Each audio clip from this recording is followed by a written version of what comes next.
ओम शांति। तो आज भट्टी का दिन है 26 और आज की मुरली है 31 मार्च 1986 की। मुरली का टाइटल है सर्वशक्ति संपन्न बनने तथा वरदान पाने का वर्ष। सर्वशक्ति संपन्न बनने तथा वरदान पाने का वर्ष।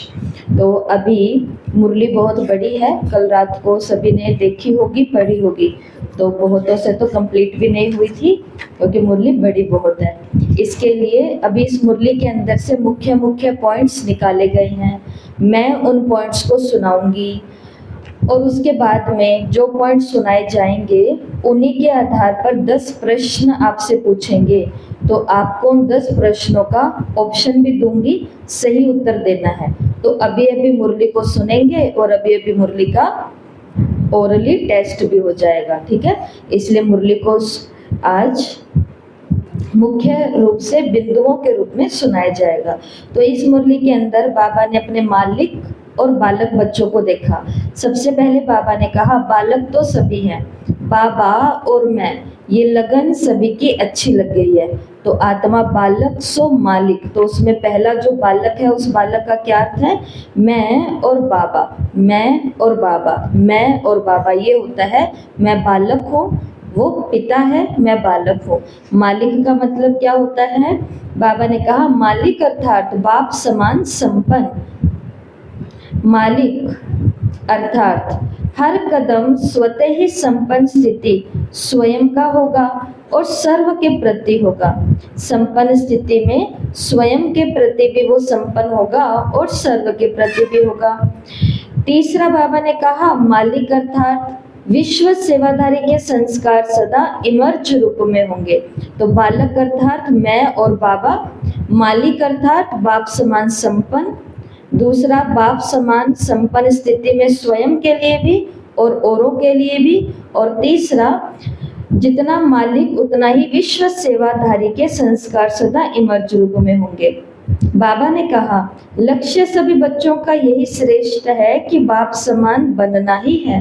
लक्ष्य शक्तिशाली है।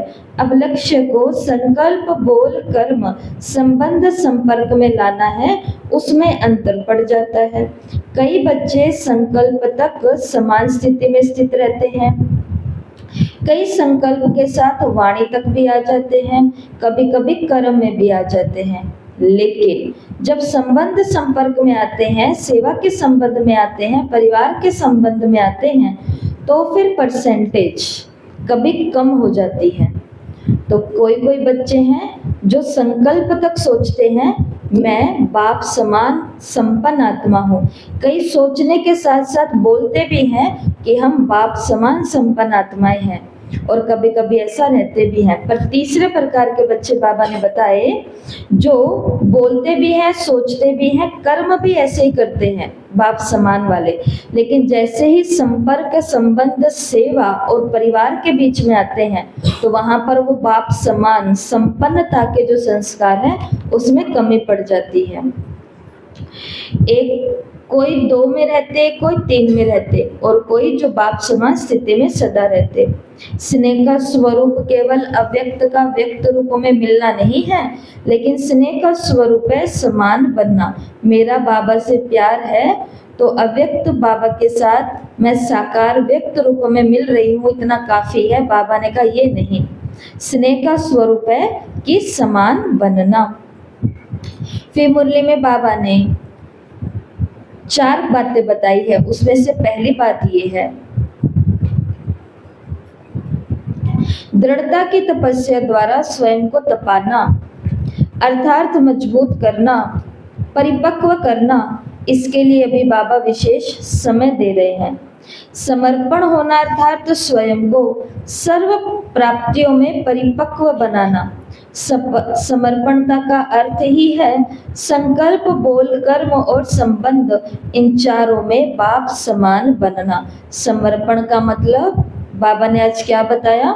समर्पण का मतलब है मैच्योरिटी, परिपक्व बनना, स्वयं को सर्व प्राप्तियों में परिपक्व बनाना। तो संपूर्ण समर्पित आत्मा ये नहीं बोल सकती कि मैंने ये प्राप्ति का अनुभव नहीं किया या मुझे इसकी जानकारी नहीं है। जैसे कि मानो कोई है, वो समर्पित हो गए और उनके सामने गृहस्थी आते हैं, गृहस्थी अपनी गृहस्थ की कई सारी बातें पूछते हैं, प्रॉब्लम है, समस्याएं हैं, विघ्न है, और जो आत्मा समर्पित हुई है वो आत्मा ये कहे मैं तो गृहस्थी बनी नहीं, तो मेरे पास तो कोई इसके कोई अनुभव नहीं है, इस प्रकार की तो मैंने बाबा से कोई प्राप्ति की नहीं कि भाई ऐसा योग लगाऊं तो उससे ये वाली समस्या का हल हो जाएगा। बाबा ने कहा समर्पण होने का अर्थ होता है कि सर्व प्रकार की प्राप्तियों में परिपक्व बन जाना। संकल्प, बोल और कर्म संबंध, इन चारों में बाप समान बन जाना। और इसके लिए क्या करना पड़ेगा? स्वयं को तपाना पड़ेगा, मजबूत बनाना पड़ेगा।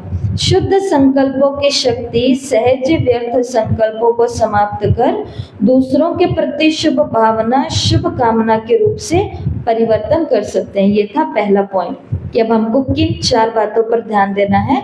तो पहली बात, अपनी शुभ भावना, शुभ कामना से, शुभ संकल्पों से व्यर्थ संकल्पों को समाप्त करना। और बड़ी अच्छी सुंदर बात बाबा ने यहाँ बताई, जिनका व्यर्थ बहुत चलता है उनके लिए एक बहुत सुंदर बात है, या जो चाहते हैं मेरा व्यर्थ तो नहीं चलता लेकिन मेरे शुद्ध संकल्प भी इतने नहीं चलते, उनके लिए पॉइंट है।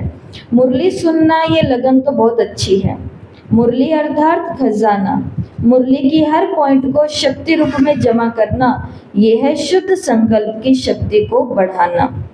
मुरली सुन रहे हैं, बाबा ने कहा ये लगन बहुत अच्छी है। मुरली अर्थात खजाना, मुरली की हर पॉइंट को शक्ति के रूप में जमा करना, ये है शुद्ध संकल्प शक्ति को बढ़ाना। माना हर थोड़ी देर के बाद में अपने आप से पूछना, आज बाबा ने क्या कहा था, आज बाबा ने क्या कहा था। तो इससे जो हमारे संकल्प व्यर्थ चल रहे हैं वो संकल्प कैसे हो जाएंगे? शुद्ध संकल्प हो जाएंगे। और एक शुद्ध संकल्प शुद्ध संकल्पों की शक्ति को बढ़ाएगा। बाबा ने कहा इसलिए हर बात के अभ्यास को तपस्या के रूप में करने के लिए ये विशेष समय दे रहे हैं, क्योंकि अभी ऐसा समय आएगा जिसमें आप सभी को दाता वरदाता बन थोड़े समय में अनेकों को देना पड़ेगा। तो सर्व खजानों के जमा का खाता संपन्न बनाने का भी समय दे रहे हैं। तो ये है 4 बातों में से पहली बात कि अपने शुद्ध संकल्पों से और आत्माओं को और अपने व्यर्थ संकल्पों को समाप्त करना, तपस्या करना, परिपक्व बनना। दूसरी बात, विघ्न विनाशक का समाधान स्वरूप का जो वायदा किया है, तो विघ्न विनाशक स्वयं के प्रति भी और सर्व के प्रति भी बनने का दृढ़ संकल्प और दृढ़ स्वरूप दोनों ही हो। सिर्फ संकल्प नहीं, सिर्फ ये संकल्प नहीं हो कि मैं विघ्न विनाशक समाधान स्वरूप आत्मा हूँ, सिर्फ ये संकल्प नहीं हो, लेकिन स्वरूप भी हो कि जब कोई विघ्न आए तो हमारे अंदर इतनी ताकत हो कि हम उस विघ्न को बाहर से ही विनाश कर दे। जैसे बीमारी आती है तो बीमारी की शुरुआत में ही उसको खत्म कर दें तो वो समस्या रूप ना बने। बाबा ने कहा केवल संकल्प तक नहीं रखना, इसको स्वरूप में भी लेकर के आना है। तो इस वर्ष बाबा इसके लिए भी एक्स्ट्रा चांस दे रहे हैं। तो पहला चांस किस लिए मिला है एक्स्ट्रा टाइम? अपने संकल्पों को शुद्ध बनाओ और उसकी मदद मुरली करेगी। मुरली बाबा ने कहा सुन तो रहे हैं बहुत लगन से, लेकिन अब मुरली के पॉइंट को शुद्ध संकल्प के रूप में ऐड भी करना। और दूसरा, विघ्न विनाशकों समाधान स्वरूपों केवल ये सोचने तक नहीं रखना, बल्कि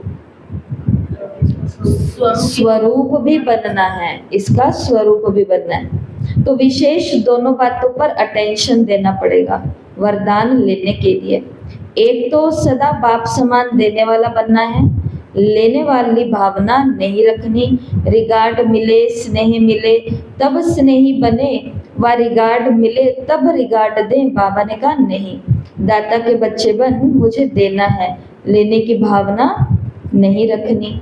श्रेष्ठ कर्म करते हुए दूसरे से मिलना चाहिए, ये भावना भी नहीं रखनी।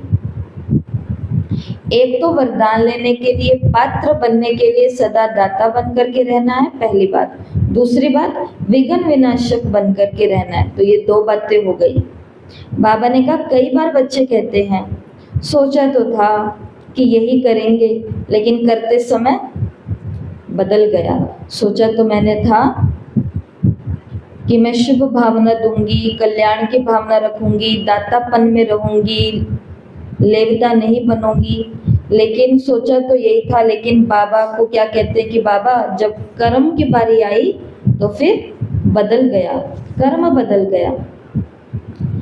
तीसरी बात बाबा ने बताई, समय प्रमाण जितना वायुमंडल अशांति और हलचल का बढ़ता जा रहा है, उसी प्रमाण बुद्धि की लाइन क्लियर होनी चाहिए। तो पहला है दातापन का संस्कार, शुद्ध संकल्प करके शुभ भावना शुभकामना रखनी है। दूसरा विघ्न विनाशक समाधान स्वरूप का अनुभव, और तीसरा है बुद्धि की लाइन को क्लियर रखना।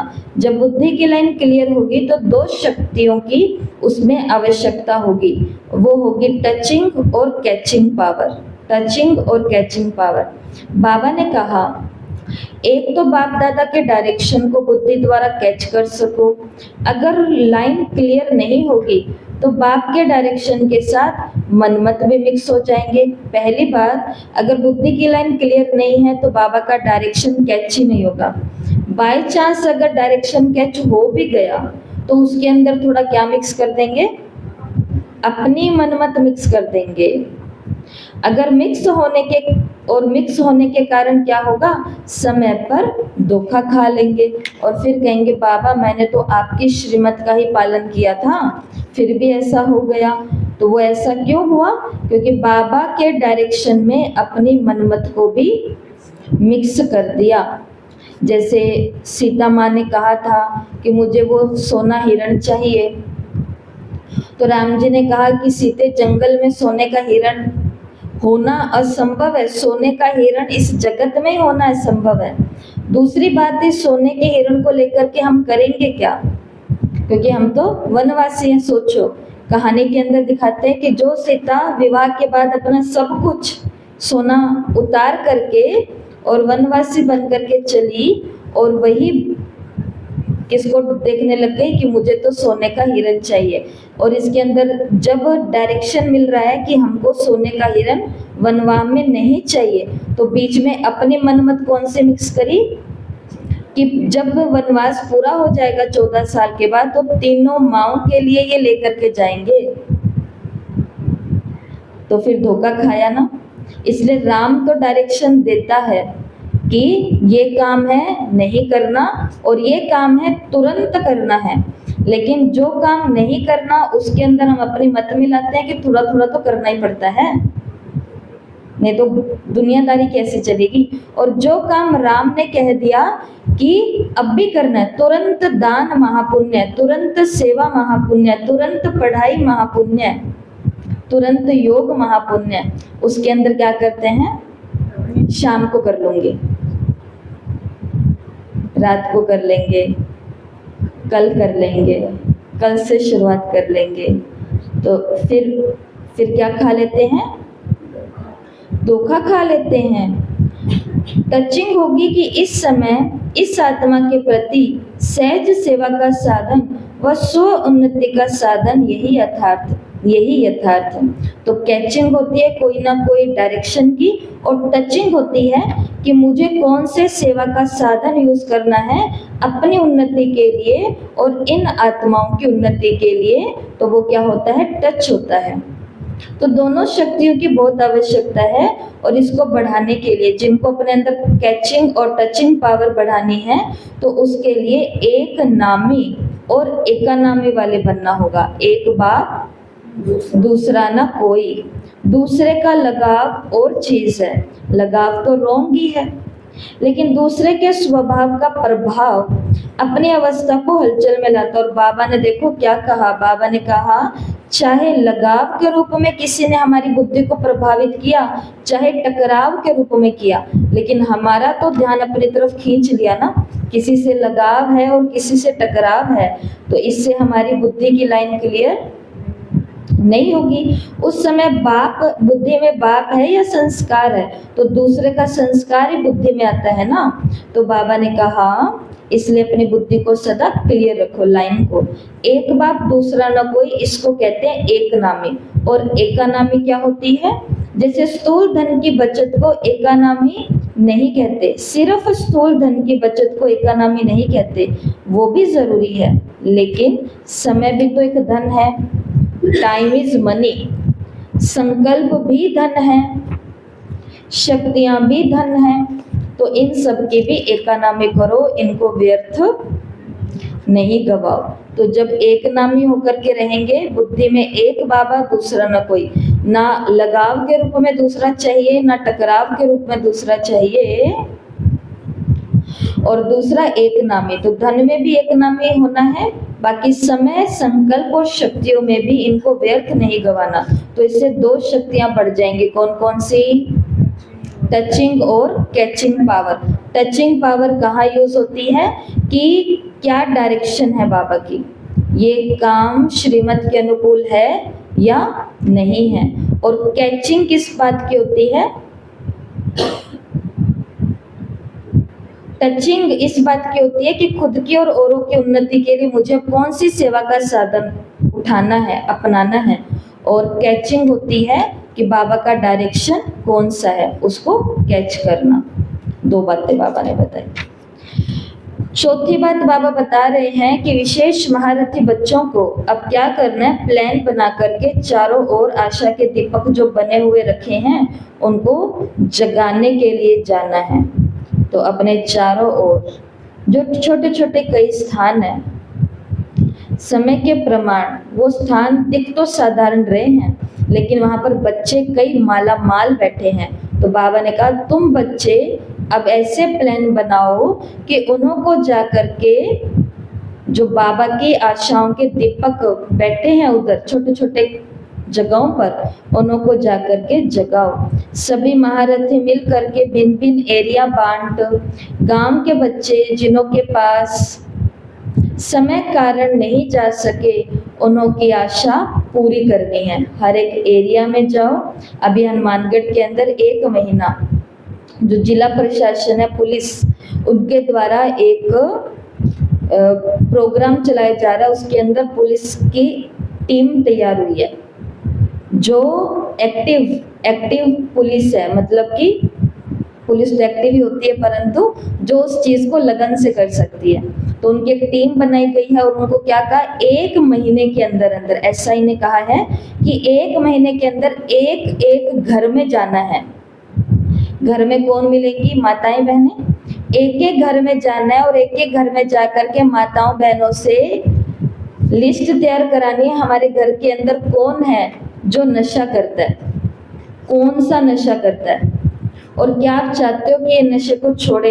तो उनके लिए कोई ना कोई एप्लीकेशन एक बनाई उन्होंने, वो फोन में डालेंगे और कुछ उनको ऐसी जानकारियां देंगे। अगर कोई कह रहा है कि हाँ हमें तो नशा मुक्ति में डलाना है, तो उसका भी पुलिस को जानकारी देंगे। फिर पुलिस को ये भी बताना पड़ेगा कि नशा ये कहाँ से लेकर के आते हैं, किनके साथ इनकी यारी दोस्तियां हैं, कहाँ ये उठते बैठते हैं। तो एक साथ में पुलिस की टीम 2 काम करेगी कि एक तो घर घर में जाकर के माताओं बहनों को जागरूक, नारियों को जगाना पड़ रहा है ना। शिव बाबा ने कहा मैंने किया सबसे पहले महिला सशक्तिकरण, कि घर की नारियों को जगाओ, पूरा घर ही सुधरेगा। अब देखो वो प्रशासन भी कर रहा है कि जो नशे कर रहे हैं आदमी भाई या जो भी हैं, उन्हों को समझाने से कुछ नहीं बनने वाला। ये जिस घर में रह रहे हैं उन्हों को बताओ कि तुम्हें उन्हें बाहर निकालने के लिए ऐसे कई सारी चीजें हैं, वो तुम कर सकते हो। अब वो डिटेल्स है वो तो मेरे को पता नहीं, पर जितनी न्यूज़ आई है उतनी आपको बता दी। क्यों बताई? क्योंकि आज बाबा ने भी टीम बनाने के लिए कहा है कि आप भी एरिया, आप भी गांव के अंदर और कोने कोने के अंदर ऐसे कई भगवान के आशा के दीपक बैठे हैं जो भगवान की कई आशाओं को पूरा करने वाले हैं। तो वहां पर छोटे छोटे स्थानों पर यथाशक्ति प्रोग्राम ही बड़े प्रोग्राम है। छोटे स्थानों पर जो प्रोग्राम होता है हमारे लिए छोटा है, पर उन्हों के लिए तो बड़ा ही है। सब जगह दादी जावे ऐसे नहीं कहना। अगर एक ही दादी सब जगह जावे तो वर्ष लग जाएंगे कई, और बाप दादा अगर ना आवे तो क्या ये मंजूर है? तो बाप दादा की सीजन यहाँ हो और दादी चक्कर लगाने के लिए जाए तो ये अच्छा लगेगा क्या? अच्छा लगेगा? ये खोलो इसको, अच्छा लगेगा ये कि दादी सेवा पर जाएं, दादी सब कुछ करें? इसलिए बाबा ने कहा महारथी हैं वो तैयार हो, महारथी हैं वो तैयार हो। ऐसे बंद हो जाते हैं ना, क्या करें।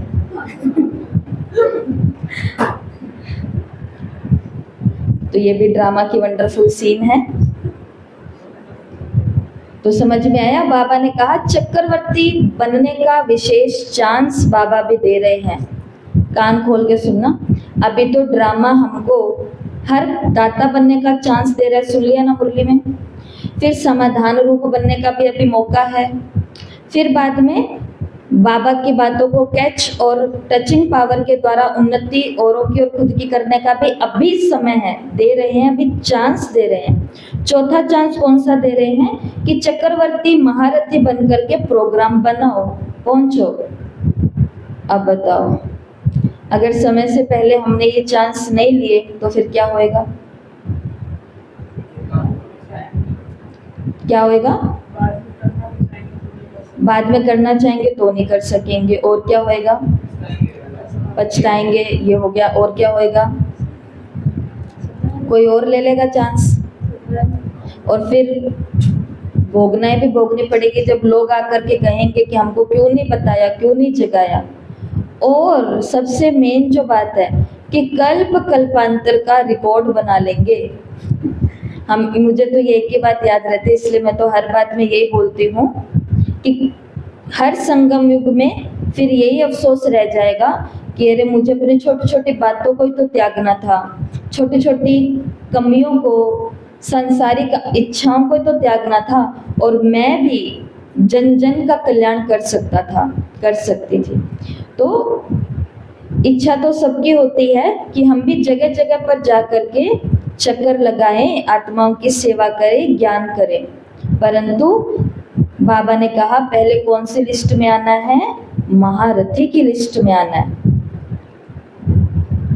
सेवा करने तो अच्छी लगती है ना, क्यों नहीं अच्छी लगेगी? रोज नई जगह, रोज नए लोग, रोज नई नई बातें, सब अच्छा लगता है। परंतु उसके लिए पहले क्या करना? खुद को इतना तैयार करना है, एवर रेडी बनाना है, क्योंकि कभी भी कुछ भी संदेशा आ सकता है। दूसरी बात बाबा ने मुरली में बोली, इतना खुद को माला माल भी बनाना है, क्योंकि सामने वाला अपना दिल खोल देता है, मेरे घर के अंदर ये चल रहा है, और अगर हमारे अंदर समाने का शक्ति नहीं है, इस माल से हम खुद ही खाली हैं, तो हम वो वाली बात कईयों को आकर के बता देंगे ना। और उनका भला करने के लिए बताएं, दूसरे को प्रेरणा देने के लिए बताएं, वो तो अलग है। देखो उनके घर ये प्रॉब्लम थी, योग किया तो ये हो गया। परंतु हमारे लिए मैंने ऐसा देखा है कि कई आत्माओं के लिए वो केवल क्या बन जाती है? आज की ब्रेकिंग न्यूज़, आज ये हुआ, आज ये हुआ। तो ऐसी आत्माओं को फिर कैसे औरों की आशा के दीपक जगाएंगे वो? तो बाबा ने तो कहा चौथा काम अब ये करो, सिर्फ फंक्शन में जाए, भाग दौड़ कर नहीं आना। जितना हो सके ऐसा प्रोग्राम बनाओ जिसमें ब्राह्मणों की विशेष रिफ्रेशमेंट भी हो, और साथ साथ ऐसा कोई प्रोग्राम हो जिससे वीआईपीज भी संपर्क में आए। कहीं भी जाए भाग दौड़ करके नहीं आ जाना है, पर शॉर्ट के अंदर कोई ऐसे प्रोग्राम बनाने हैं जहां नई आत्माओं के साथ में हम उल्लास भर सकें। ठीक है, अब बाबा ने कहा ये 4 बातें तो यहाँ कंप्लीट हो गई हैं। बाप दादा अब सभी फाइल्स को खत्म करना चाहते हैं और बच्चों में ये बातें देखना चाहते हैं। पहला संतुष्ट मणि, शॉर्ट में बता रही हूँ, संतुष्ट मणि बनना है।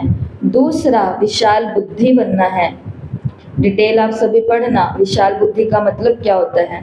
तीसरा प्रसन्नता अपने जीवन में लेकर के आनी है। तो संतुष्ट मणि बनना है, विशाल बुद्धि बनना है, और अपने जीवन में प्रसन्नता को लेकर के आना है। संतुष्टता, विशालता और प्रसन्नता, ये है 18 अध्याय की समाप्ति। तो जो संतुष्ट होगा कईयों को संतुष्ट करेगा, जो विशाल बुद्धि होगा छोटी छोटी बातों में वो डगमग ना होगा, ना होने देगा, और जो प्रसन्न चित्त होगा वो कईयों को प्रसन्न भी करेगा और सभी प्रश्नों से मुक्त भी करेगा। तो यहाँ पर ये मुरली समाप्त होती है, क्योंकि अभी लास्ट में टीचर से बाबा की मुलाकात है तो वो सभी तो खुद को ही पढ़नी पड़ेगी। अब आपको कहा था कि मैं केवल, क्योंकि मुरली बड़ी है तो मुरली के मेन पॉइंट आपको जल्दी जल्दी पढ़ा करके सुना दिए हैं।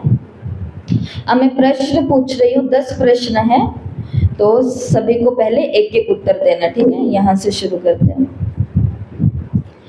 पहला, बालक सो मालिक बनने का सही अर्थ क्या है? ए, बिस्तर में कंबल लपेट करके लेट जाना। बी, पापा कहेंगे तो करूँगा वाली स्टाइल अपनाना। रोजाना झूले में झूलना और सब पर हुक्म चलाना। बाप समान संपन्न स्थिति में रहना। ठीक है, तो बालक सो मालिक का मतलब ये नहीं है कि हम तो यहीं पर ही मालिक बन गए, नहीं। दूसरा लक्ष्मण, मालिकपन की स्थिति की विशेषता क्या है? पहला, रिमोट से सब कुछ कंट्रोल करना। दूसरा, जहां जाओ सब हमें सर और मैडम कहें। तीसरा, सिर्फ मीठे बोल बोलना लेकिन अंदर में उबाल खाना। चौथा, विश्व सेवाधारी के संस्कारों को इमर्ज रूप में रखना। सेवाधारी के संस्कारों को इमर्ज रूप में रखना, इसे कहते हैं मालिकपन की स्थिति की विशेषता। हरि माता जी, बाप समान बनने का मापदंड क्या है? बाप समान बनने का मापदंड क्या है? पहला, बाबा जैसा चश्मा पहनना और कुर्सी घुमाना। दूसरा, मुरली सुनते सुनते नींद में बाबा का बन जाना। तीसरा, हर बात में ओम शांति कह करके वहां से निकल जाना। चौथा, चारों, संकल्प, वाणी, कर्म और संबंध में बाप समान बनना। चारों में बाप समान बनना, ये है मापदंड कि मैं आत्मा बाप समान बन गई हूँ या बनूंगी। आगे चौथा, शुद्ध संकल्प की शक्ति का मुख्य कार्य क्या है? शुद्ध संकल्प की शक्ति का मुख्य कार्य क्या है? पहला, सामने वाले की सोच पढ़ना और फिर घूरना। दूसरा, सबको दूर से देख करके हिलाना। तीसरा, फालतू सोच के गोलगप्पे में बदल देना। चौथा, व्यर्थ संकल्पों को समाप्त कर शुभ भावना उत्पन्न करना। समाप्त कर शुभ भावना उत्पन्न करना, इसे कहते हैं शुद्ध संकल्प की शक्ति का मुख्य कार्य। नेक्स्ट, समर्पणता का अर्थ क्या है? पहला, हर बात में चलो बाबा संभालेगा ये बोल देना। दूसरा, जीवन को YouTube चैनल की तरह चला देना। तीसरा, सुबह उठते ही त्याग की पोस्ट डाल देना कि आज से मैं ये चीज छोड़ रहा हूँ। और चौथा, संकल्प, वाणी, कर्म संबंध में बाप समान बनना। तो समर्पणता का अर्थ है चौथा, संकल्प, वाणी और कर्म में बाप समान बनना। छठा प्रश्न है, विघ्न विनाशक बनने के लिए 2 योग्यताएं कौन सी चाहिए? पहला, सबको व्यंग से जीतना। दूसरा, हर संकट को जोकर की तरह देखना। तीसरा, दाता बनना और समाने की शक्ति। चौथा, मैं ही सुपर हीरो हूँ, ये वाली भावना। थर्ड नंबर, विघ्न विनाशक बनने के लिए 2 योग्यताएं चाहिए, कौन सी? दाता बनना और समाने की शक्ति। सातवां, इकोनॉमी का सही अर्थ क्या है? शक्ति, संकल्प और समय की बचत। दूसरा, रोज ब्रह्मा भोजन में 50% कटौती करना, उसकी कमी निकाल करके। तीसरा, अलार्म बंद करके 3 घंटे योग को सेव करना। चौथा, मोबाइल की बैटरी बचाकर आत्मा को चार्ज करना। 1 नंबर, शक्ति, संकल्प और समय की बचत करना। बुद्धि की लाइन क्लियर होने से क्या लाभ होगा? इंटरनेट की स्पीड बढ़ जाएगी, बाप के डायरेक्शन को कैच कर पाएंगे, बाबा के मैसेज सीधा व्हाट्सएप पर आने लगेंगे। मुरली के बीच में वाईफाई टच मिलती रहेगी। दूसरा बाप के डायरेक्शन को सीधा ही कैच कर पाएंगे। हरि माता जी। मधुबन को किस रूप में प्रसिद्ध किया जाएगा? मधुबन को किस रूप में प्रसिद्ध किया जाएगा? ये तो हमने पढ़ा नहीं, फिर भी सुनते हैं। योगियों का अड्डा, परमात्मा का स्टूडियो, पॉडकास्ट स्टूडियो, विश्व का पीस हाउस और आत्मा का गेट ऑफ इंडिया। तो क्या होएगा इसका सही उत्तर? विश्व का पीस हाउस, विश्व का शांति का घर। और लास्ट सब बोल सकते हैं। बाप दादा के अनुसार फास्ट चांस का अर्थ क्या होता है? लास्ट मिनट की प्रैक्टिकल परीक्षा, दौड़ो वरना सीट किसी और को मिल जाएगी।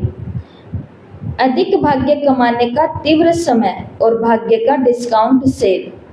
अधिक भाग्य कमाने का तीव्र समय, ये मुरली का मेन था, जिसमें बाबा ने कहा शुद्ध संकल्प भावना रखने का भी अभी चांस है, और कैच करने का, बाबा के टचिंग पावर को महसूस करने का भी अभी समय है। सेवाओं के प्रोग्राम बनाने का भी अभी समय है। विघ्न विनाशक समाधान रूप बनने का भी अभी बाबा चांस दे रहे हैं, क्योंकि 31 मार्च की मुरली है ना, खातों की क्लोजिंग हो रही है, इसलिए बाबा ने वही बात करी नए वर्ष की। अच्छा, ओम शांति।